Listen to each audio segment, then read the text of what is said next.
RP Jain, Shrimati ममता जैन, श्री प्रशांत जैन, श्रीमती दिव्या जैन, पुत्र भरत जैन, श्रीमती सौम्या एवं पारस जैन। एक मुमुक्षु भव्य आत्मा मोक्ष की इच्छा करता है और भोगों की उपेक्षा बुद्धि प्रकट हो जाती है।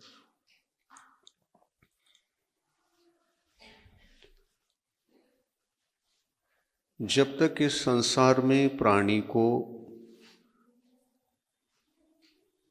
मोक्ष की इच्छा ही नहीं होती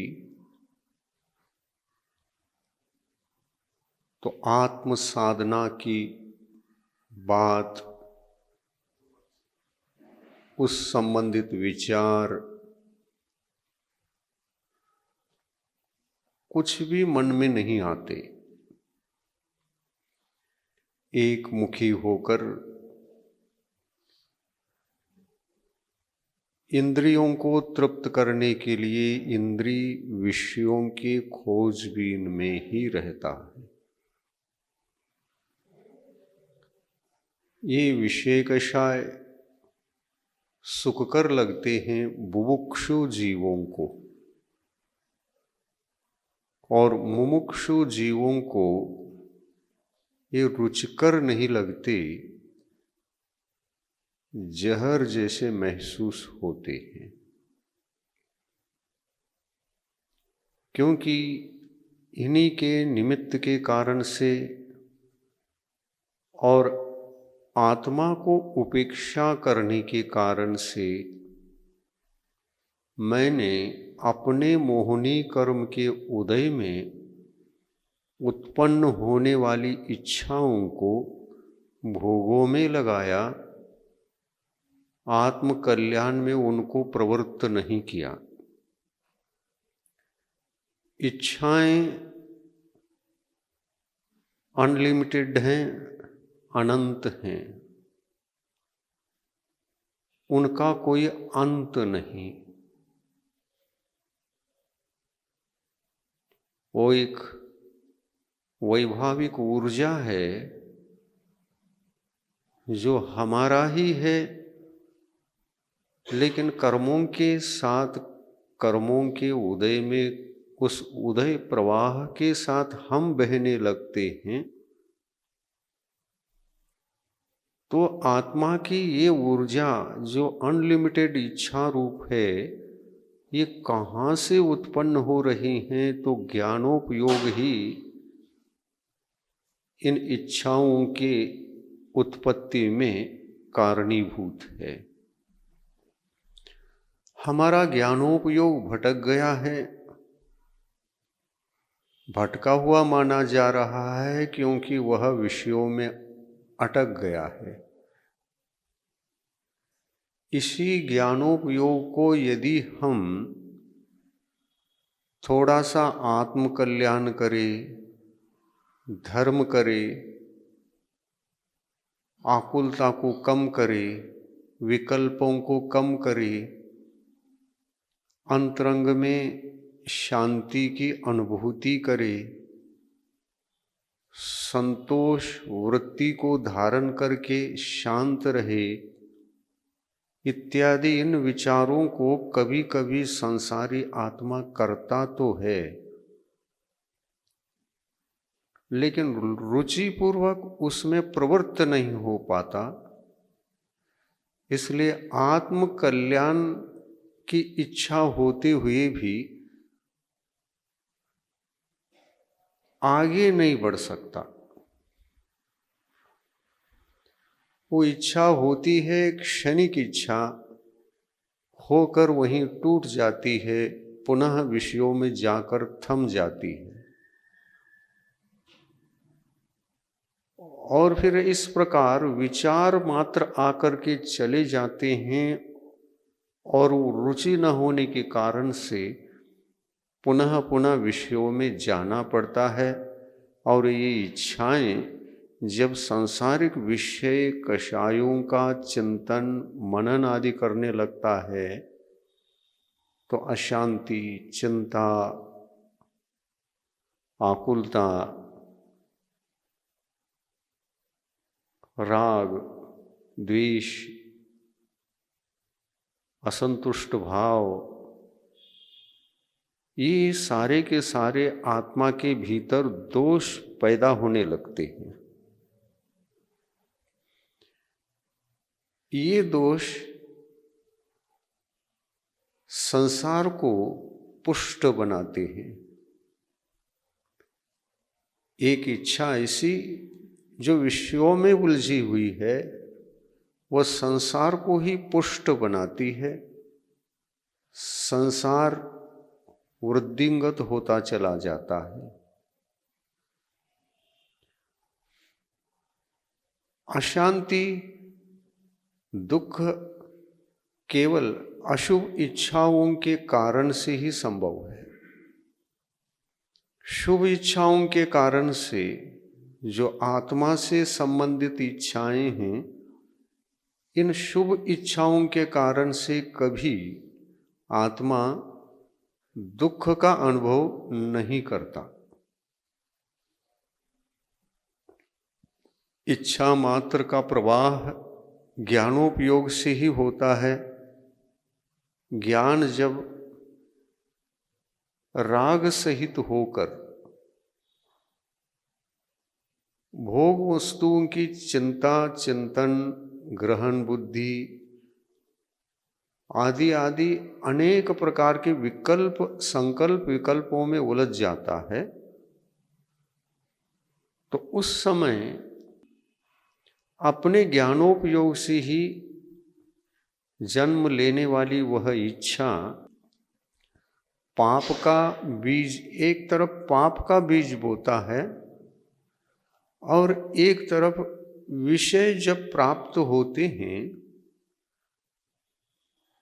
तो प्राप्त तो होते ही हैं। एक इंद्रिय से लेकर संगी पंचेंद्रिय तक के कोई भी जीव इंद्रिय सुख से अलग नहीं है। वहां थोड़ा बहुत इंद्रिय सुख है भी, तो भोगते समय पाप का बीजारोपण भी उसके साथ होता है। इसलिए समंतभद्र स्वामी ने कहा, पाप बीजे सुखे नास्ता श्रद्धा नाकांक्षना स्मृता। पाप का बीज है विषय सुख, पाप के बीज को बो देता है और उसके भोग के काल में परिपूर्ण रूप से संतुष्ट होता हुआ कभी भी वो दिखाई नहीं दे सकता। क्यों? क्योंकि अशुभ इच्छा असीम है। थोड़ा मिल गया तो और थोड़ा चाहिए, और थोड़ा चाहिए, और थोड़ा चाहिए। थोड़ा थोड़ा करके आत्मा को आकुल व्याकुल के रास्ते पर ही यह इच्छा ले जाती है आत्माओं को। इस प्रकार फिर अज्ञान के कारण कहो या अविचारक होने से इस कारण कहो, वो उलझता ही जाता है, उलझता ही जाता है। इस प्रकार यह उलझना केवल विषयों के रास्ते को पकड़ करके चलना, आत्मा की उपेक्षा करना, ये लक्षण तीन गुणस्थानों का लक्षण है। प्रथम गुणस्थान, द्वितीय गुणस्थान और तृतीय गुणस्थान। जीव सम्यक दृष्टि नहीं होता इन तीन गुणस्थानों में, सम्यक तो रहित रहता है। और उस जीव का जो उपयोग होता है वह केवल यानी केवल एकमात्र अशुभोपयोग होता है। जहां सर्वथा आत्म कल्याण की उपेक्षा है, आत्महित की उपेक्षा है, वहां धर्म की उपेक्षा है। आत्म कल्याणार्थी ही सम्यक्त्व को पैदा कर सकता है। आत्मा का कल्याण के बारे में विचारहीन है तो शरीर के कल्याण में लगा हुआ है। शरीर का कल्याण किसमें? तो शरीर के लिए जो आवश्यक सामग्री, सुख सामग्री चाहिए, उनको जुटाने में लगा रहता है। इस प्रकार एक एक दिन कटता कटता पूरा जीवन उसके अंदर ही समाप्त हो गया, तो अंत में जाकर के वह जो मरण होता है, किस उपयोग के साथ मरण हुआ, यदि ये पूछेंगे तो बताइए, 3 प्रकार के उपयोग छद्मस्तों के होते हैं। एक अशुभोपयोग, दूसरा शुभोपयोग और एक शुद्धोपयोग। छद्मस्त अवस्था में छद्मस्त जीवों को 3 प्रकार के उपयोग होते हैं। छद्मस्त का मतलब क्या? जिनको केवल ज्ञान नहीं है वो सारे जीव छद्मस्त। जिनको क्षायोपशमिक ज्ञान की दशा है वो सारे जीव छद्मस्त कहलाते हैं। इन 3 प्रकार के उपयोगों में से प्रथम नंबर का जो उपयोग है वह अशुभोपयोग है, द्वितीय नंबर का शुभोपयोग है और तृतीय नंबर का शुद्धोपयोग है। यहाँ थोड़ा सा हम विचार करें, नए को लागू करते हुए इन उपयोगों का विचार करें। एक व्यवहार नहीं है और निश्चय नहीं है। ये दोनों नए सब जगह तो है ही, अशुभोपयोग के साथ भी है, शुभोपयोग के साथ भी है और शुद्धोपयोग के साथ में भी। इन 3 में से कोई न कोई उपयोग है। उपयोग शुद्धोपयोग के साथ है तो शुद्धोपयोग में तो कोई विकल्प वाली बात ही नहीं। विकल्प नहीं है तो फिर संकल्प भी नहीं। आदि के जो 3 उपयोग हैं, संकल्प और विकल्प का संबंध ये 2 ही उपयोग के साथ है।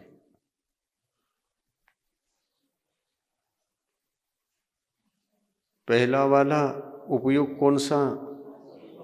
अशुभोपयोग। अशुभोपयोग के साथ न सम्यक दर्शन होता है, न सम्यक ज्ञान होता है, न सम्यक चारित्र होता है, यानी धर्म नहीं होता। टोटल बात यह है कि अशुभोपयोग के साथ धर्म नहीं होता। जो उपयोग धर्म निरपेक्ष है, जिसके भीतर धर्म नहीं पाया जाता, उसी का नाम अशुभोपयोग है। अधर्म में परिणत आत्मा के उपयोग को अशुभोपयोग कहते हैं और धर्म में परिणत आत्मा के उपयोग को शुभोपयोग कहते हैं। और वह भी कौन सा धर्म, ये पूछो तो धर्म एक शुभ भी होता है और एक अशुभ भी होता है। नहीं होता? शुभ धर्म शुभ तो है लेकिन संकल्प विकल्प आदि से सहित है, और यह शुभ धर्म व्यवहार की कोटि में आता है। जो शुद्ध धर्म है वो निश्चय की कोटि में आता है। वहां कोई किसी प्रकार का विकल्प नहीं है, निर्विकल्प दशा है वो।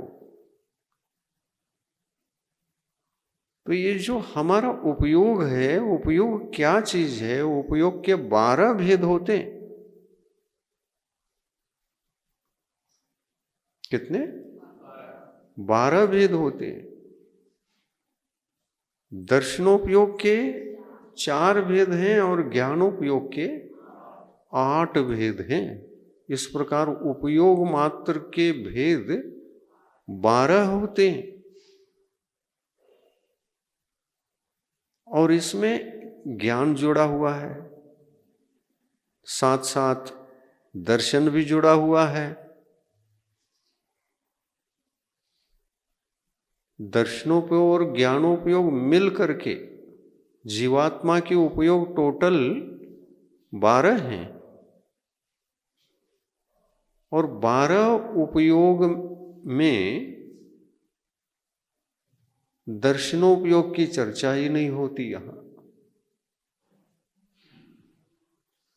ज्ञानोपयोग की सबसे बड़ी चर्चा होती है। सोचो, दर्शनोपयोग की चर्चा क्यों नहीं होती? वो निरपराध रहता है, निर्विकल्प रहता है। उसके द्वारा आत्मा के भीतर दोषों की उत्पत्ति होती नहीं है।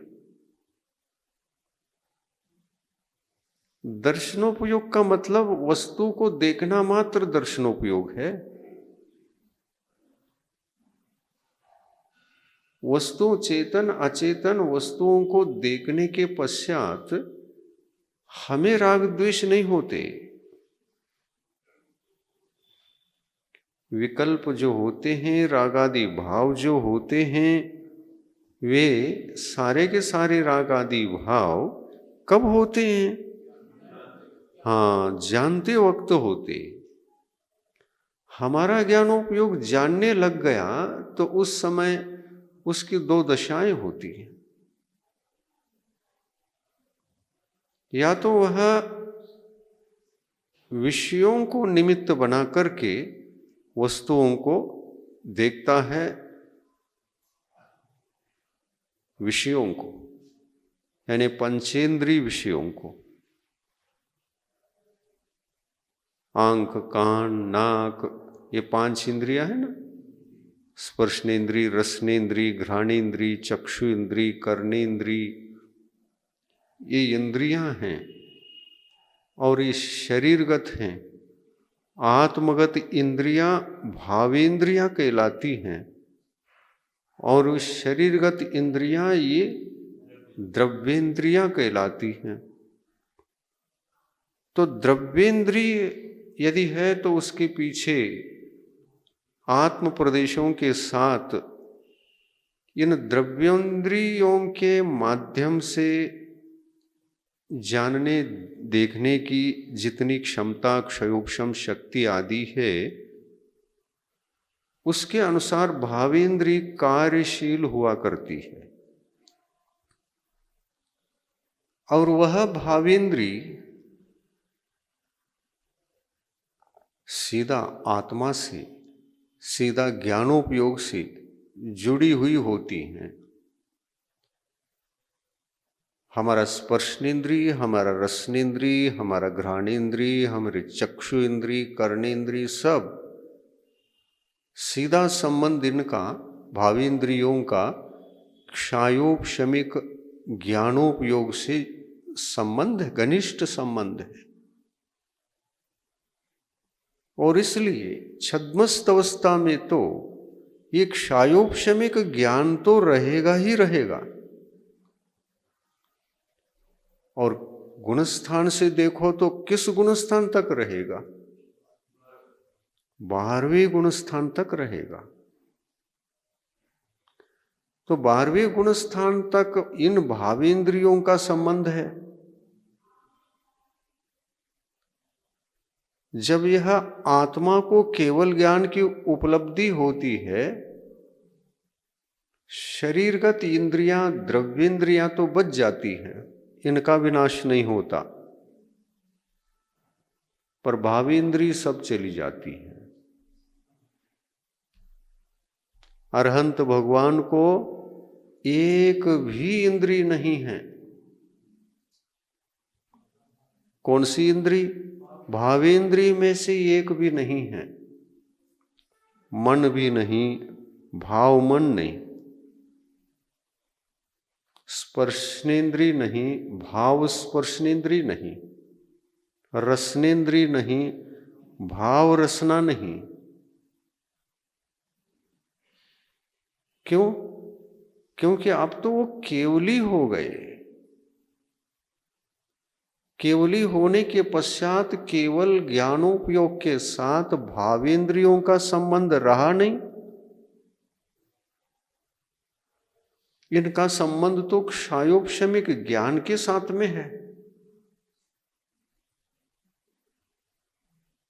समझ में आ रहा? क्षायोपशमिक ज्ञान जब तक संसारी आत्मा को रहेगा, तब तक आत्मा के साथ नियम से भावेंद्रियां भी रहेंगी। द्रव्येंद्रिय तो रहती हैं,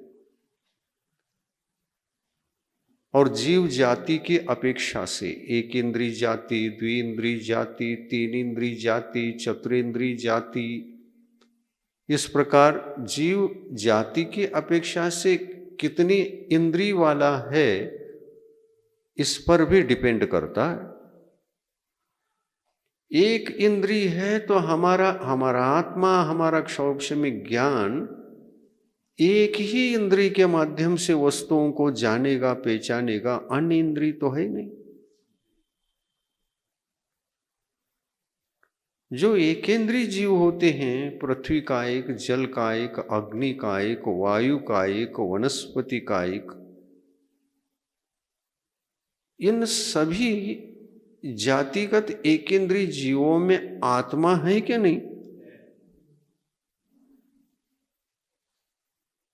पेड़ में भी आत्मा है, वायु में भी आत्मा है, अग्नि में भी आत्मा है, पृथ्वी भी आत्मा है, एकेंद्रीय पृथ्वी का एक जीव है।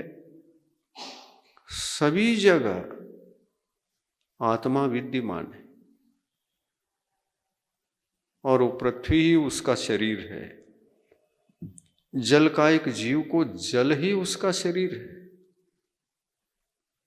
जल में रहने वाला ऐसा नहीं है। जल में जो जीव रहते हैं वो तो त्रस रहते हैं, त्रस द्विइंद्रिय जीव रहते हैं, जिनको आप छानते हैं, छान कर पानी पीते हैं।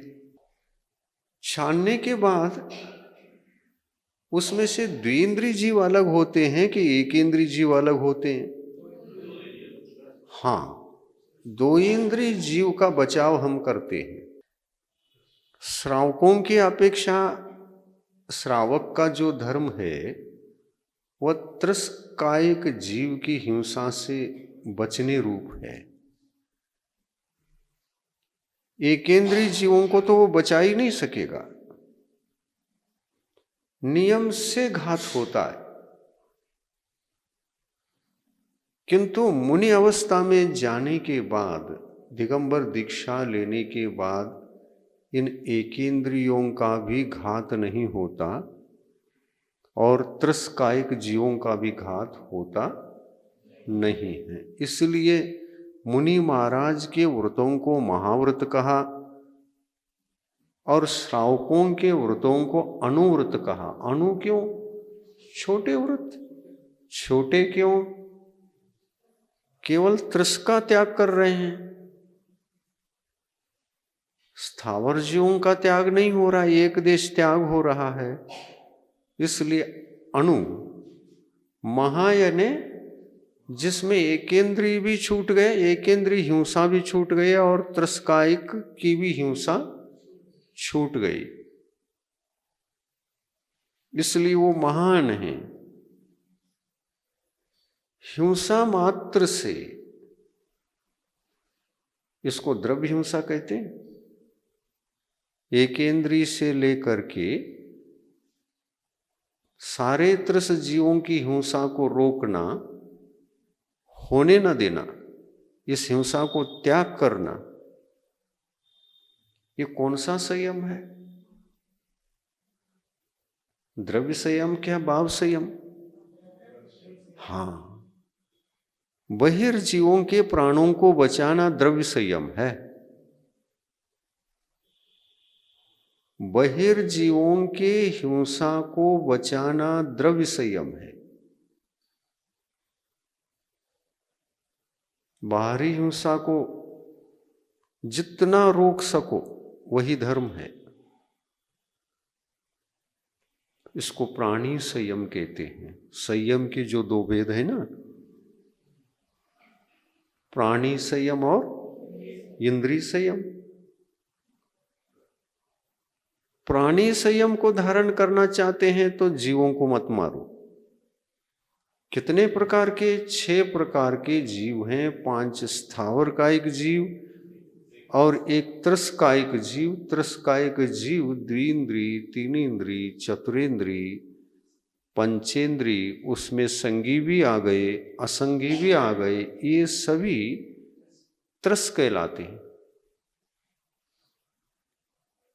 त्रस क्यों कहा?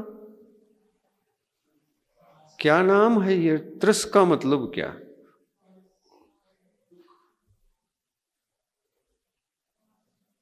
दुख। त्रस का मतलब दुख। तो क्या दुख एक इंद्रियों को नहीं है? तो फिर उनको भी त्रस कहो।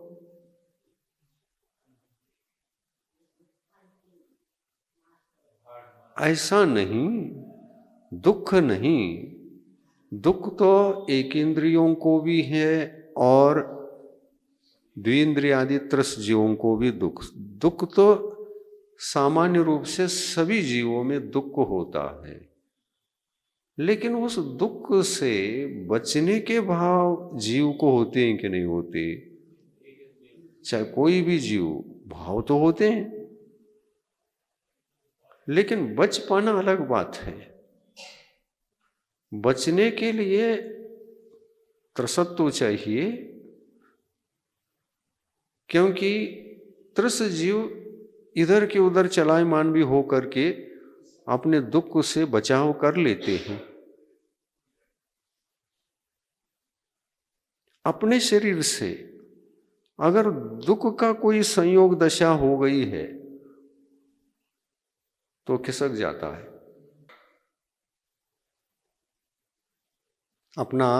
अपने शरीर के संयोग में जो दुख के निमित्त आए हैं, उन निमित्तों से अपने आप को बचाव कर लेता है। इसलिए इनको त्रस कहा। दुखों से बचने की क्षमता, सक्रिय होकर इधर का उधर खिसक कर जो बचने की क्षमता रखते हैं, उस कारण से इनको त्रस जीव कहा। और एक इंद्रिय जीव देखिए, वो बेचारे जहाँ हैं वहीं रहना चाहिए। उनको न हाथ है, न पाँव है, न इधर उधर खिसक सकते हैं। जल गर्म कर रहे हैं आप,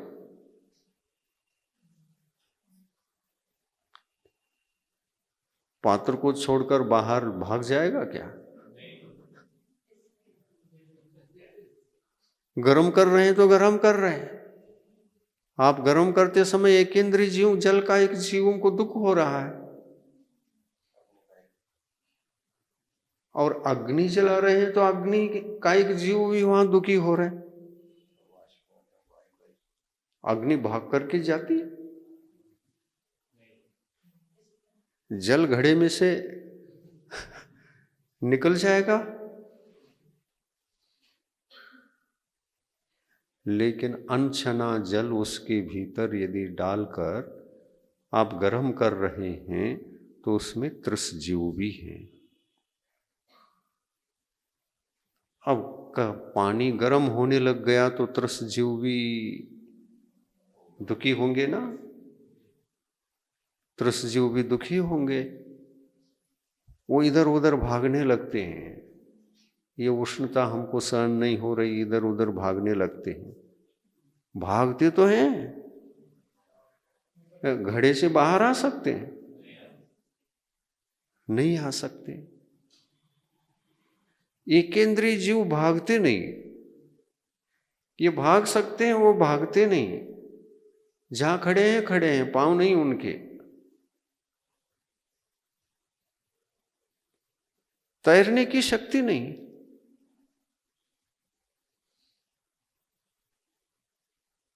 त्रस्त जीव इधर उधर होने लगते हैं, इसलिए अपने दुख का बचाव करने का प्रयास जरूर करते हैं। अब घड़ा है तो वो ऊपर चढ़ करके भी नहीं आ सकते, ये बात अलग है, लेकिन बचाव तो कर रहे हैं ना। यहां एक जगह गर्म है घड़े का पानी, तो इधर ठंडा है क्या, ठंडे ठंडे उसको स्थान को ढूंढने लगते हैं वो। वहां बचाव है क्या, यहां बचाव है क्या, स्थानांतरित होते। जल का एक जीव स्थानांतरित हो ही नहीं सकता। जल को ही अपना शरीर बनाकर जहां पर जो ठहरा है वहीं ठहरता है। वो दुखी होता है, लेकिन इधर उधर सक्रिय होकर के एक स्थान से दूसरे स्थान को नहीं जा सकता। ऐसे कितने प्रकार के जीव हैं? 5 प्रकार के। पृथ्वी कायिक, जल कायिक, अग्नि कायिक, वायु कायिक, वनस्पति कायिक। ये भागते नहीं। पेड़ पौधे भागते? एक जीव जरूर है जिसको स्पर्श करते ही सिकुड़ जाता है, छुई मुई। छुई की मुई छूते ही वो अपने काया को संकुचित करने लगता है। वो एक ही ऐसा है। बाकी वनस्पति देखो, कितना भी हाथ लगा दो, कोई भी कष्ट उनको पहुंचा दो, वो कभी हिलते ही नहीं है। उनको ऐसा ही रहना पड़ता है। छुई मुई एक जाति है जो स्पर्श करते ही वह संकुचित, अपने शरीर को संकुचित कर लेता। तो ये त्रस है क्या? थोड़ा सा उनकी जाति में फर्क जरूर है, लेकिन दुख से बचने का कोई उनके पास उपाय नहीं है। छू लिया, थोड़ा सा संकुचित हो जाएगा, लेकिन पेड़ को छोड़कर भाग नहीं सकेगा, स्थानांतरित नहीं हो सकता।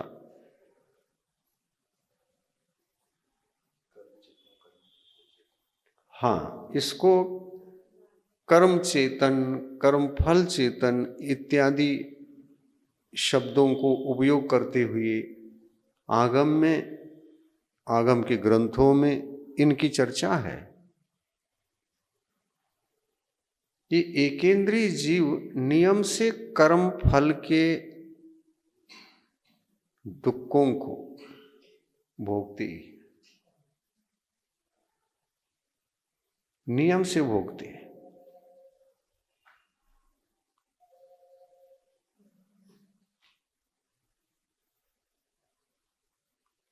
नियम से भोगना पड़ता है इनको।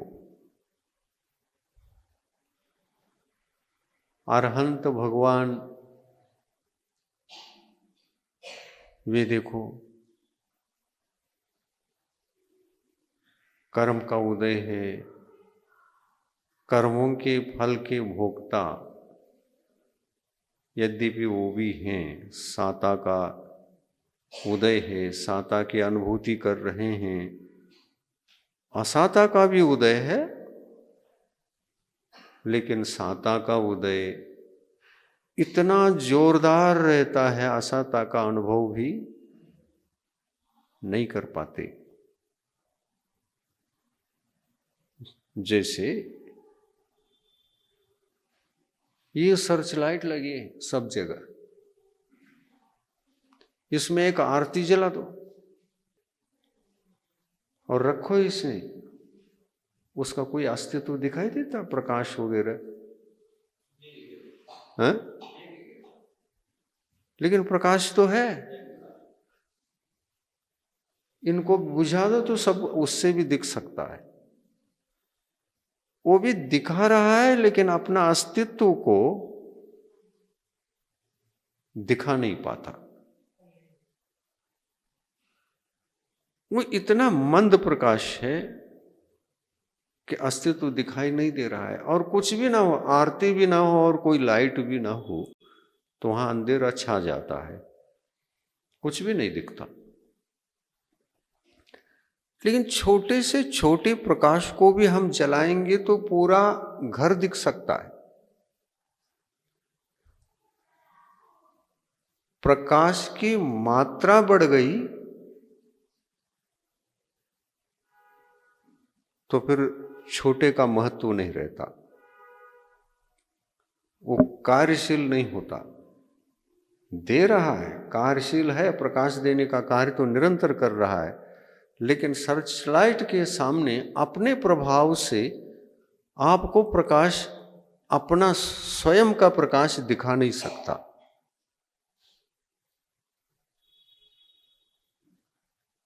जब सूरज उग करके ऊपर आता है तो नक्षत्र, चमकते हुए नक्षत्र देखिए, दिन में भी रहते हैं और रात में भी रहते हैं आकाश में।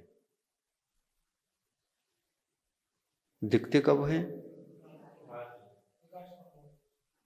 रात को दिखते। तारे इत्यादि ये सभी रात को दिखते हैं। दिन को क्यों नहीं दिखते? होते नहीं क्या? आकाश में है, लेकिन असंख्य उन छोटे छोटे ज्योतिर्विमानों को भी परास्त करने वाला प्रकाश, सूर्य प्रकाश जब आता है, आकाश में छा जाता है, तो करोड़ों में से एक किसी का भी प्रकाश नहीं दिखता। मोटे से मोटे, रात को हम इतने मोटे तारा होता है, सबसे मोटा दिखता है वो, लेकिन सूरज उग जाए तो अपने प्रभाव को खो जाता है, मतलब विलीन होता है। सूर्य प्रकाश में उसका प्रकाश, तारों का प्रकाश विलीन हो जाने के पश्चात उसका अनुभव नहीं मिलता। उसी प्रकार देखिए, इस ज्ञानोपयोग संबंध में हम यदि विचार करते हैं, छतमस्त जीवों को क्षायोपशमिक ज्ञान होता और केवली भगवंतों को क्षायिक ज्ञान होता है। क्षायिक का मतलब ज्ञानावरणी कर्म का संपूर्ण क्षय होकर जहां ज्ञान रूपी ऊर्जा के ऊपर आवरणित करने वाला, उस ऊर्जा को कम करने वाला यदि कोई भी ज्ञानावरणी कर्म नहीं है, ज्ञान को ढकने वाले पौद्गलिक कर्म होते, वो कोई भी नहीं है, तो वहां पर केवल ज्ञान एक ही रहता है। और केवल ज्ञान नहीं है तो चार चार प्रकार के आवरण आत्मा के ऊपर, जो ज्ञान को ढकने वाले आवरण हैं, चार प्रकार के हो सकते हैं, होते ही हैं, नियम से होते। आवरणीय कर्म तो नियम से चार प्रकार के होंगे क्षायोपशमिक दशा में, लेकिन पांचवा भी इनके साथ रहेगा क्या? नहीं रहेगा। क्षायोपशमिक ज्ञान के साथ में क्षायिक ज्ञान को आवरणित करने वाला कर्म नहीं रहता। हाँ, आप नहीं कह रहे। रहेगा ना, वो भी रहेगा, पांचों प्रकार के रहेंगे। लेकिन क्षायोपशमिक ज्ञान के साथ केवल ज्ञान नहीं रह सकता, और केवल ज्ञान के साथ अन्य ज्ञान नहीं रह सकते, क्योंकि एक क्षौपशमिक है और वो क्षायिक है। एक साथ ज्ञान की दो पर्यायें आत्मा के भीतर नहीं हो सकती। केवल ज्ञान भी ज्ञान ऊर्जा का, ज्ञान की उस शक्ति की पर्याय है। केवल ज्ञान पर्याय है, और केवल ज्ञान में जो क्षायिक पने की अनंत शक्ति है वो ऊर्जा है। यही अनंत ऊर्जा क्षायोपशमिक दशा के काल में कुंठित ऊर्जा के रूप में ही थी। और कुंठित किसने किया था? इन्हीं ज्ञानावर्णी कर्मों ने किया था।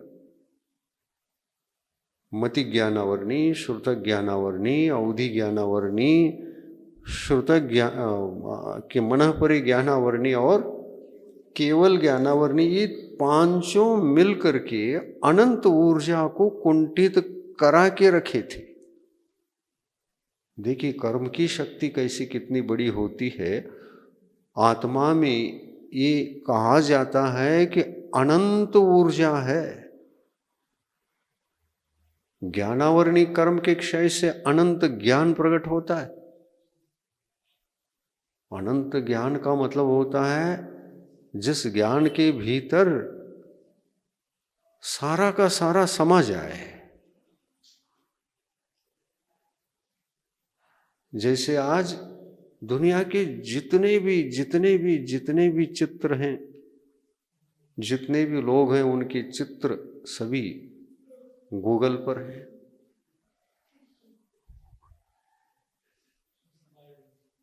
जो डाला गया वो सब है, और नित्य नए नए डालते जा रहे हैं।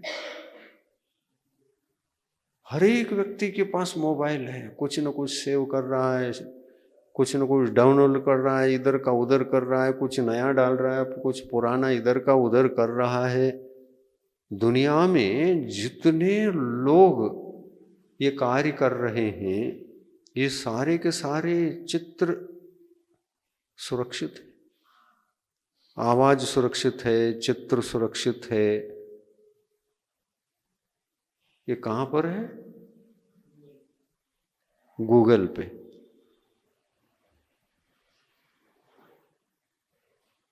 पंचगुरु होते हैं ना, पंचगुरु के नाम बता सकते? पांच गुरु कौन? अरहंत सिद्ध। अरहंत भी गुरु है।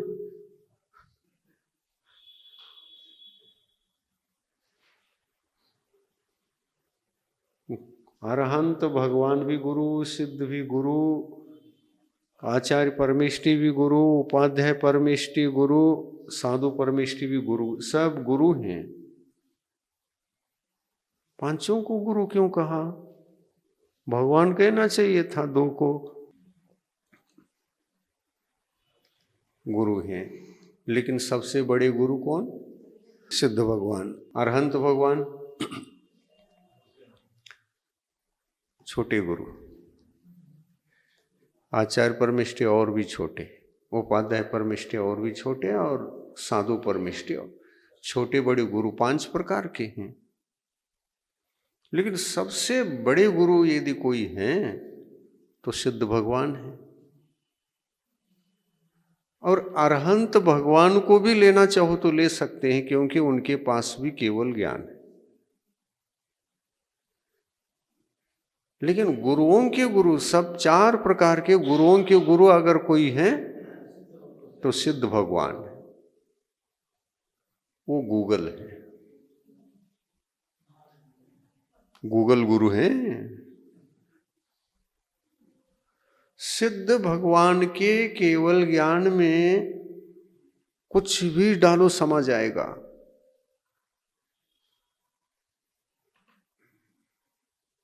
कुछ भी।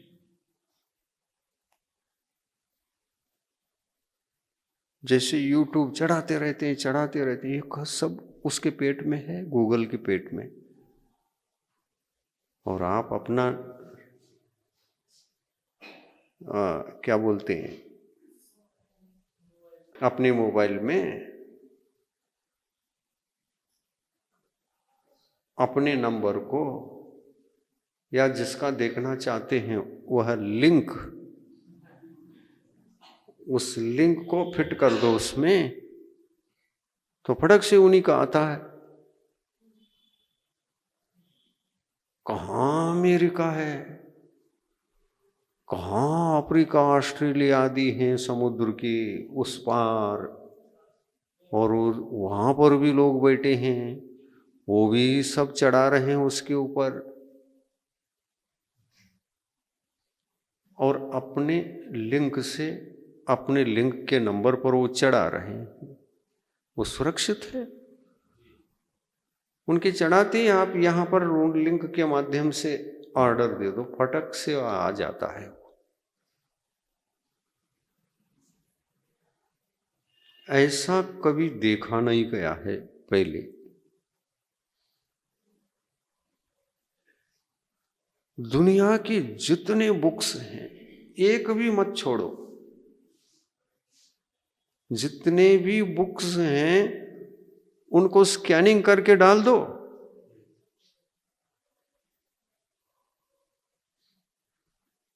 गूगल गुरु याद रखता है, तुम्हारा भी है यहां। एक एक का, एक एक व्यक्ति के मान लो लाखों शास्त्र हैं, स्कैनिंग करके डाल दो। ऐसे 6 अरब की जनसंख्या है, उनका चित्र डालो, उनके बुक्स डालो, उनके जितने भी शूटिंग किए हुए यूट्यूब्स हैं वो सब डालो, उसमें सुरक्षित हो जाते हैं। और जब चाहे तब निकाल के देख लो, जैसा का तैसा दिखता भी है। बुक्स खोलो, 1 लाख बुक्स में से कोई भी बुक खोलो उसमें से, और बुक खोल करके पढ़ो, अक्षर सब सुरक्षित है, पेज सुरक्षित, अक्षर सुरक्षित, अंडरलाइन भी किया हो तो वो भी सुरक्षित, कुछ भी अंतर नहीं।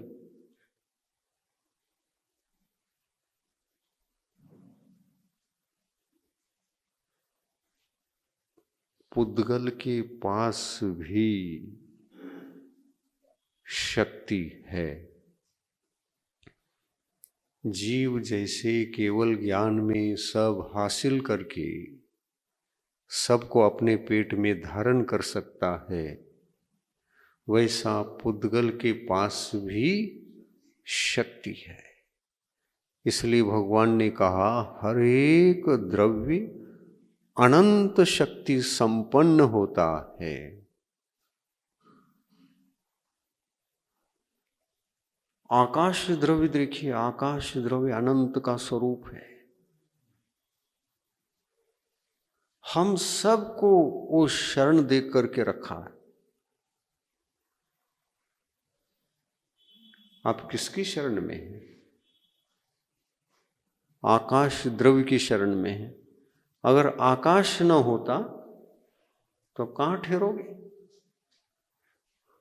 साइंस भी कह रहा है क्लाउड डाटा होता है, वो भी आकाश का उड़ान दे रहा है। हाँ, बादल जो होते हैं ना, बादल में स्टोर हो जाता है, कोई मेमोरी कार्ड नहीं चाहिए, ऐसे क्लाउड स्टोर विलीन हो जाता है। उसमें स्टोर रहता है, आप उसको एक्सेस करेंगे। क्या तो आकाश को अवगाहन, हाँ, अवगाहना शक्ति है ना। समस्त अनंत जीव द्रव्यों को और समस्त शेष द्रव्य, धर्म द्रव्य, अधर्म द्रव्य, काल द्रव्य, इन सब के लिए आकाश ने धारण किया है। इसलिए सभी द्रव्यों में सबसे बड़ा द्रव्य यदि कोई है, आकाश द्रव्य। द्रव्यों में आकाश द्रव्य, पंचगुरुओं में सिद्ध भगवान, है ना, बड़े हैं। लेकिन ये बताइए, आकाश द्रव्य और सिद्ध भगवान का केवल ज्ञान, क्योंकि केवल ज्ञान रूपी गूगल में बहुत कुछ है ना, अनंत को धारण कर रहा है ना, इसलिए वो गूगल के समान हो गया। अब हम टैली करें कि एक आकाश द्रव्य बड़ा है और केवल ज्ञान भी बड़ा है, इन दोनों में कौन सा बड़ा? क्यों?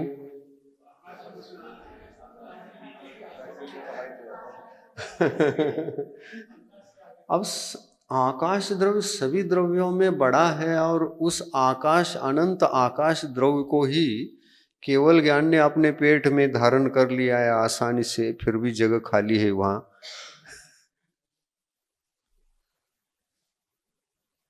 तो द्रव्यों में सबका स्वामी, मालिक बड़ा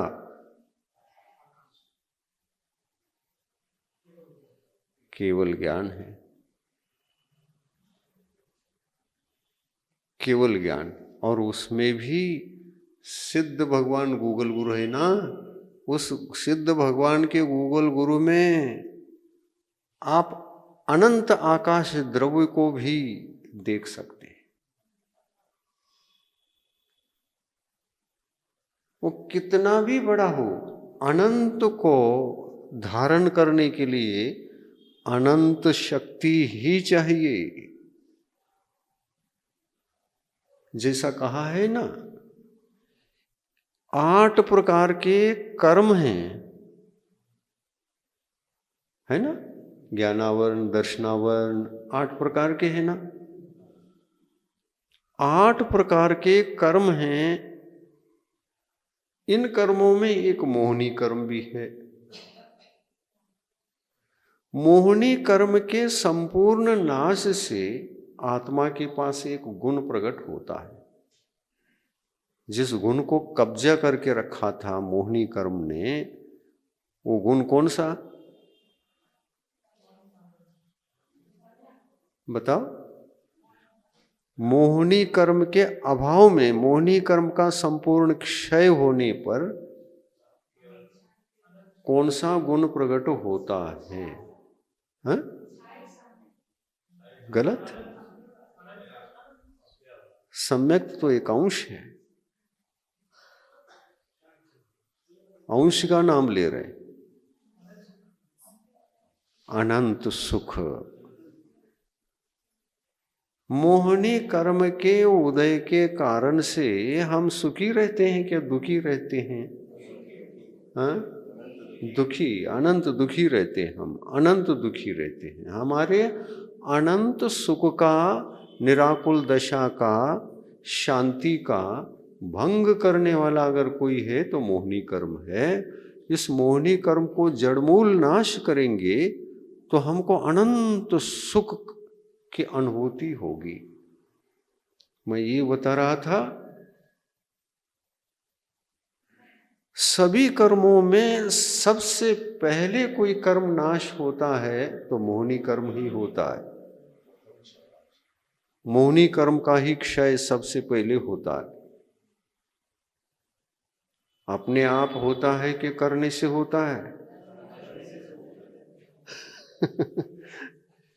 अपने आप तो होगा नहीं, ये तो करने से ही होगा। ये सभी कर्मों से भी ज्यादा शक्तिशाली कर्म है।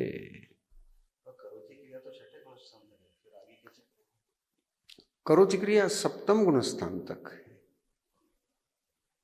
जहां सविकल्प दशा है, सप्तम गुण स्थान में वहां तक है। और जहां तक सविकल्प अवस्था है वहां तक शुभोपयोग है, शुभानुराग है, शुभ क्रियाएं भी पाई जाती हैं, शुभ प्रवृत्ति भी है। और ऐसे सप्तम गुण स्थान में जब तक प्रवृत्ति है तो शुभोपयोग है, शुभोपयोग है तो राग है, राग है तो व्यवहार है, व्यवहार है तो आश्रव और बंध है। करोति रूप राग बुद्धि पूर्वक जीव करता है तो सातवें गुण स्थान तक करता है। सातवें के स्वस्थान अप्रमत्त के दो भेद करिए आप, तभी समझ में आएगा। अब दो भेद करेंगे तो समझ में नहीं आएगा। सातवें गुणस्थान के मुख्य रूप से दो भेद मूल में मिलते हैं, एक स्वस्थान और एक सातिशय। सातिशय अप्रमत्त गुणस्थान तो वो नियम से शुद्धोपयोग वाला ही है,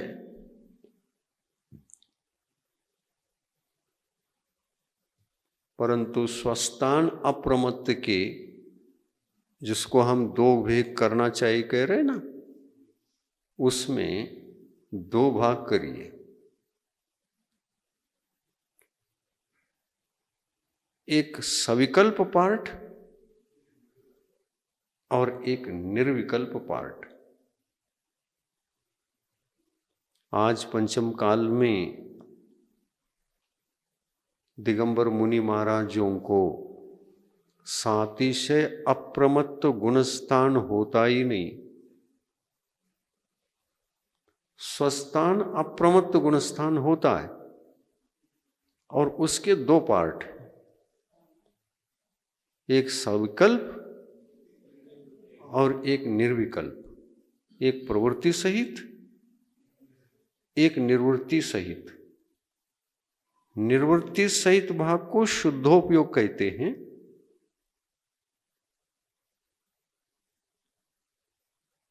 और प्रवृत्त्यात्मक जो है उसको शुभोपयोग कहते हैं। तो राग, शुभानुराग का संबंध शुभोपयोग के साथ में हो गया और इसी शुभोपयोग के साथ सप्तम गुणस्थान में व्यवहार रत्नत्रय धर्म रहता है। निर्विकल्प पार्ट में निश्चय रत्नत्रय धर्म रहता है, निश्चय मोक्ष मार्ग रहता है।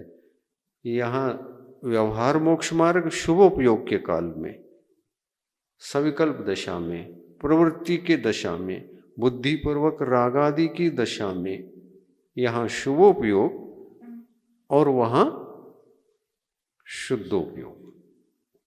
शुद्धोपयोग में शुभोपयोग नहीं है, एक समय में एक ही उपयोग होता है, क्योंकि ज्ञानोपयोग तो है। ज्ञानोपयोग राग से युक्त हो तो शुभोपयोग, ज्ञानोपयोग राग से रहित हो तो शुद्धोपयोग। और ये उपयोग छद्मस्त अवस्था में क्षायोपशमिक उपयोग ही है, क्षायिक नहीं है यहाँ। हाँ, शुद्धोपयोग भी क्षायोपशमिक है। और विशेषता यह है कि मोहिनी कर्म जैसा मत समझना इसको। मोहिनी कर्म के भाव तीन प्रकार के हैं, औपशमिक भाव, क्षायोपशमिक भाव और क्षायिक भाव। लेकिन ज्ञान की अपेक्षा से ज्ञान की दो ही दशाएं हैं, एक क्षायोपशमिक दशा और एक क्षायिक दशा, दो ही हैं। औपशमिक दशा है नहीं है। क्यों नहीं हो?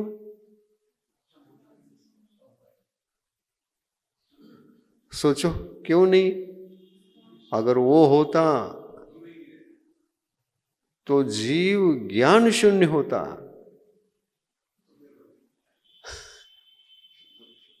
दीपक ही बुझ जाता। लेकिन ऐसा कभी होता नहीं। जानने और देखने की शक्ति टिमटिमाती हुई एक इंद्रियों में जगन्य ज्ञान का उपयोग वहां पर रहता है। ज्ञानावरणी कर्म का आवरण पूर्ण रूप से कभी भी किसी अनंत काल में किसी भी दिन इस जीव के साथ पूर्ण ज्ञानावरणी कर्म ने ज्ञान की शक्ति को ढाका हो, ऐसा कभी हुआ नहीं है। और इसलिए निसर्ग नियम से ये ज्ञान की शक्ति दो ही प्रकार की है, ऐसा केवली भगवान ने बताया। क्यों? संसार में एक भी ऐसा कोई जीव नहीं है जिसके ज्ञानावरणी कर्म आकर के संपूर्ण रूप से ज्ञान की ऊर्जा को, शक्ति को कब्जा कर लिया और वो जान नहीं पा रहा है, छटपटा रहा है।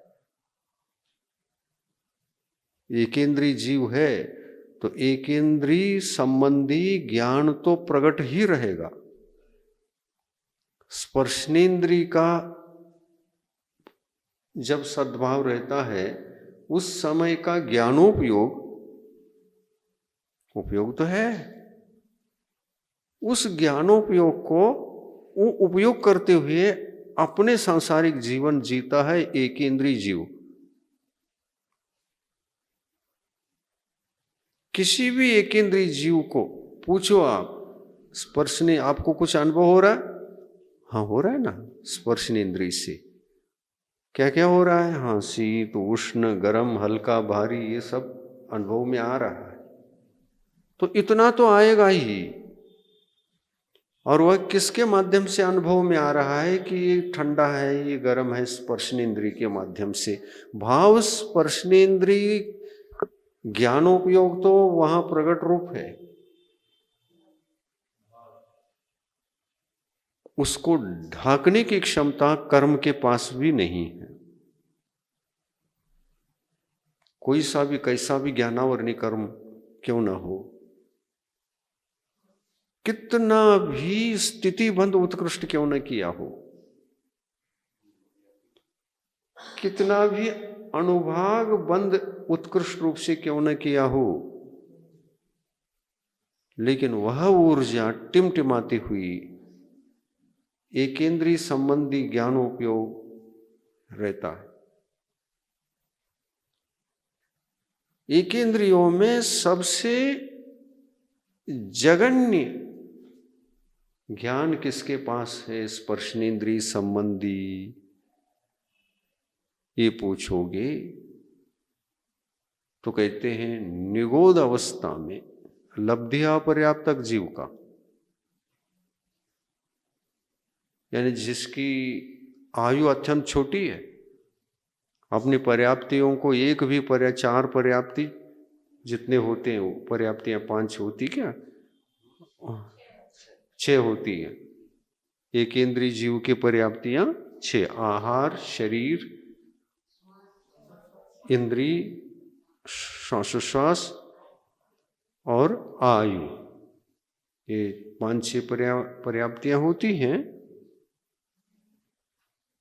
इन पर्याप्तियों का काल अंतर मुहूर्त ही होता है, लेकिन इन पर्याप्तियों के काल को पूर्ण करके जीव पर्याप्तक कहलाता है। लेकिन अपर्याप्तक दशा में रहने वाले इस जीव के पास उन पर्याप्तियों को भी पूर्ण करने के योग्य आयु नहीं है, यानी अंतर्मूर्त से भी कम आयु। वो अंतर्मूर्त बड़े हो जाते हैं क्षों, और आयु के अंदर उतना समय नहीं है, छोटी आयु है।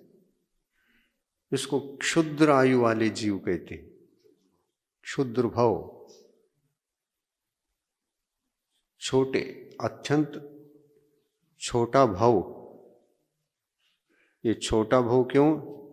अत्यंत छोटी आयु है। कितनी छोटी? इतनी छोटी तो वो पर्याप्ति भी नहीं है।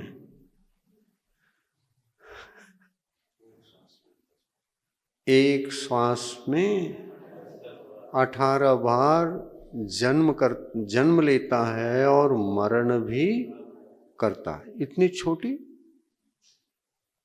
एक सांस में 18 बार जन्म लेना और 18 बार मरण करना, कितनी स्पीड से हो रहा है। हमारे बोलते बोलते वो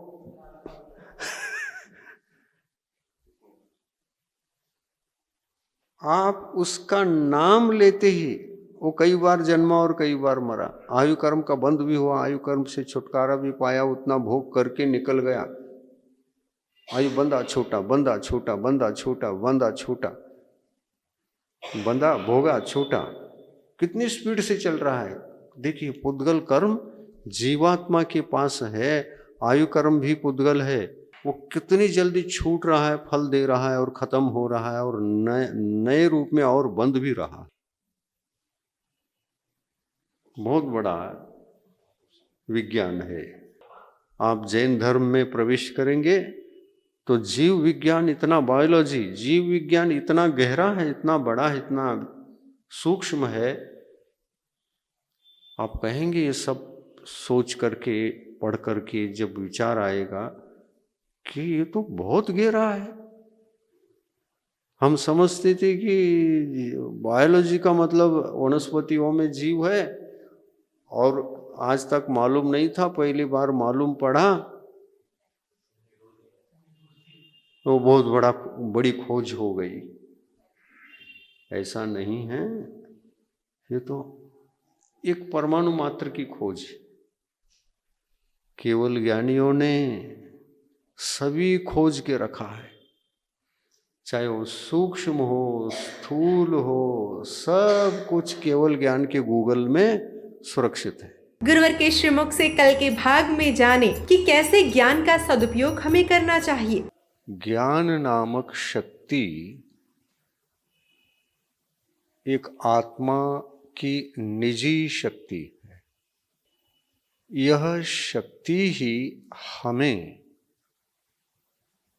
मोक्ष की प्राप्ति में कारण भी बनता है, और मोक्ष नहीं जाना हो किसी को तो संसार के भ्रमण के लिए जो सामग्री चाहिए उसको इकट्ठा करके संसार भ्रमण भी का करने के लिए निमित्त बनता है। इस कार्यक्रम के पुण्यार्जक हैं श्री आर.पी. जैन, श्रीमती ममता जैन, श्री प्रशांत जैन, श्रीमती दिव्या जैन, पुत्र भरत जैन, श्रीमती सौम्या एवं पारस जैन।